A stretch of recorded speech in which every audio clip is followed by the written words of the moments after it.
Assalamualaikum warahmatullahi wabarakatuh. Kali ini ketemu lagi dengan channel Berbagi Ilmu.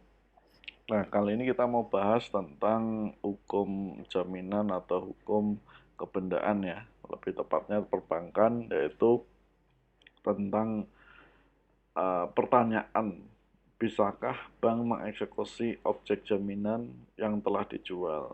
Nah, ini penting untuk diketahui jika kalian mau melakukan suatu transaksi jual beli, baik itu rumah second maupun rumah baru atau mungkin apartemen ya. Jadi penting sekali, kenapa? Biar tidak salah langkah dalam melakukan pembelian.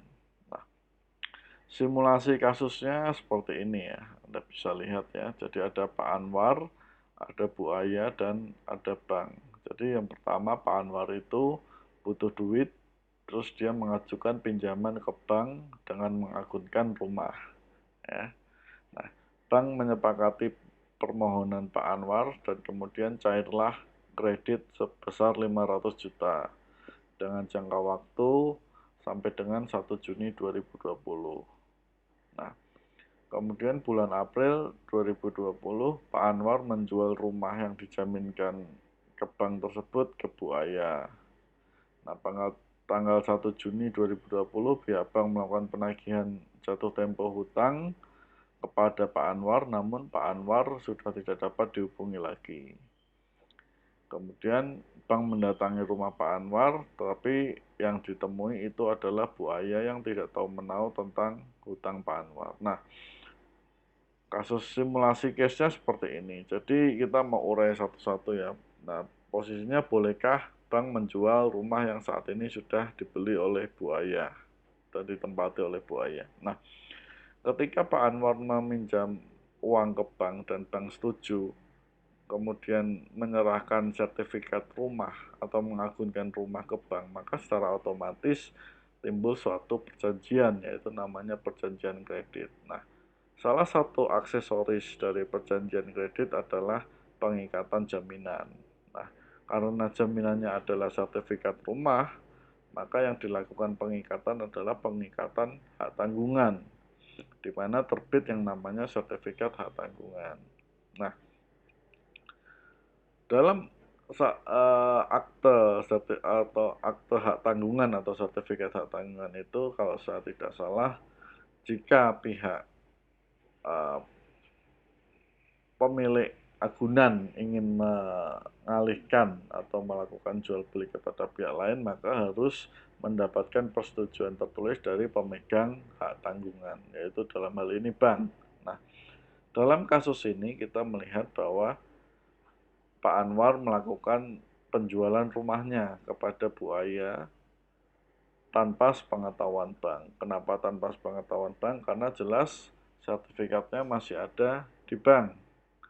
Karena kalau seorang menjual rumahnya yang masih diakunkan di bank, maka mau tidak mau si penjualnya harus melunasi dulu untuk bisa menyerahkan sertifikatnya kepada si pembeli, sehingga pembeli bisa melakukan balik nama sertifikat ke atas nama dia.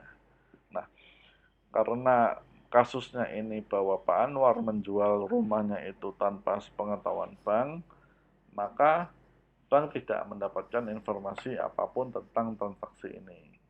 Nah, kemudian pada jatuh tempo tanggal 1 Juni, bank datang untuk melakukan penagihan karena sudah jatuh tempo ya.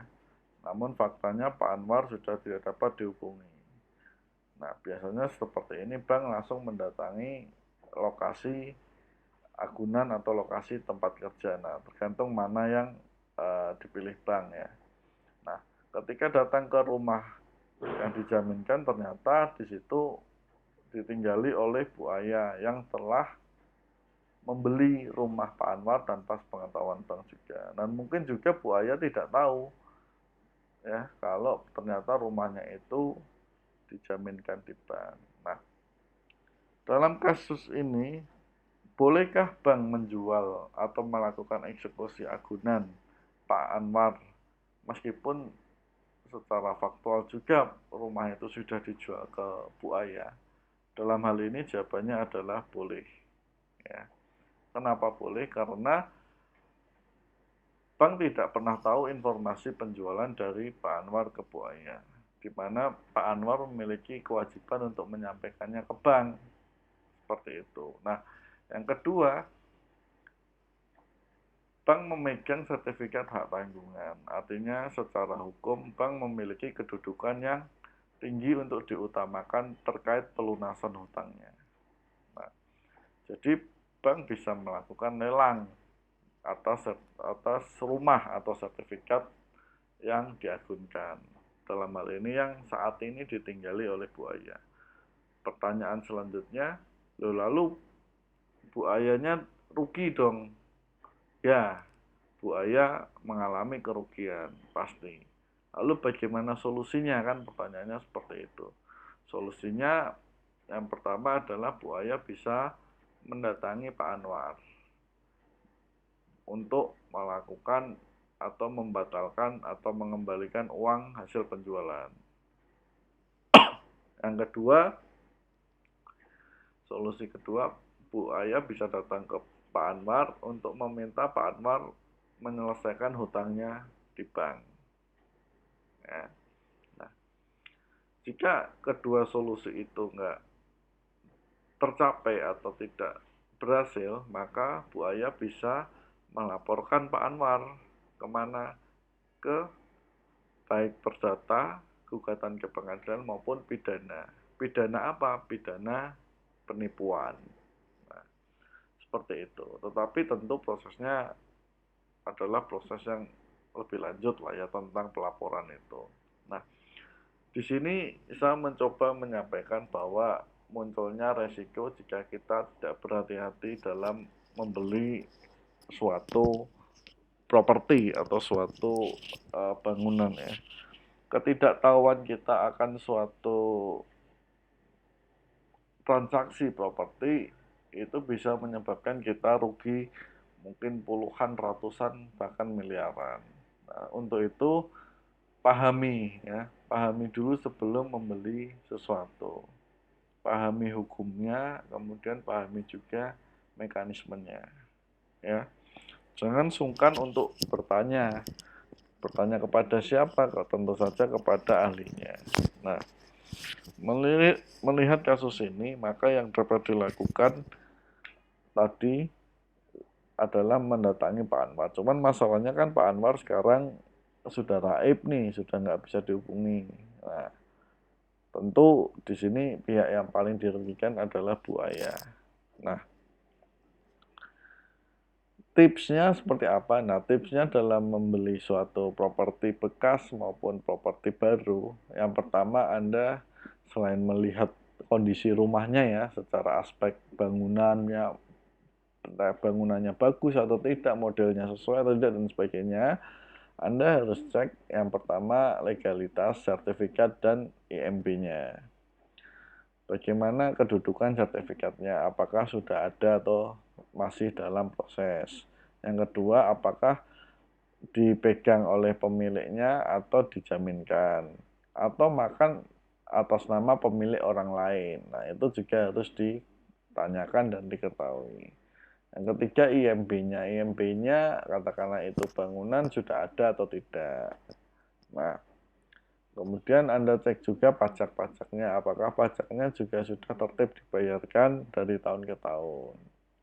Nah, seperti itu ya. Jadi Anda harus benar-benar pahami itu dan tahu. Nah, terus yang ketiga, ketika Anda melakukan transaksi jual beli rumah, pastikan menggunakan jasa notaris dan PPAT yang terdaftar di kementerian ya. Artinya apa? Kalau Anda pakai jasa notaris dan PPAT yang benar, maka dia akan melakukan pengecekan. Dia akan menyampaikan hak dan kewajiban masing-masing pihak sebelum melakukan jual beli.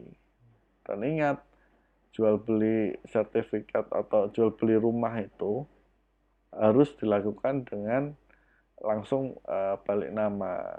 Jadi jangan cuma AJB saja. setuju. Kalau banyak orang di sini untuk menghindari pajak, tetapi ketika dilakukan itu trik-trik seperti itu nanti akan muncul potensi-potensi risiko di kemudian hari.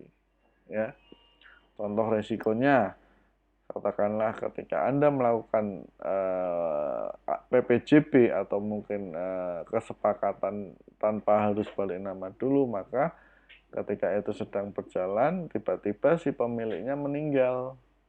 Nah, Anda tidak akan bisa melakukan balik nama karena pemiliknya meninggal dan menjadi ahli waris, warisan dari kepada ahli warisnya. Dia kalau ahli warisnya setuju, kalau tidak, nah akan menjadi permasalahan hukum di kemudian hari. Nah, itu saja tentang bahasan materi kali ini tentang hukum properti maupun perbankan. Mudah-mudahan bisa memberikan manfaat atau wawasan.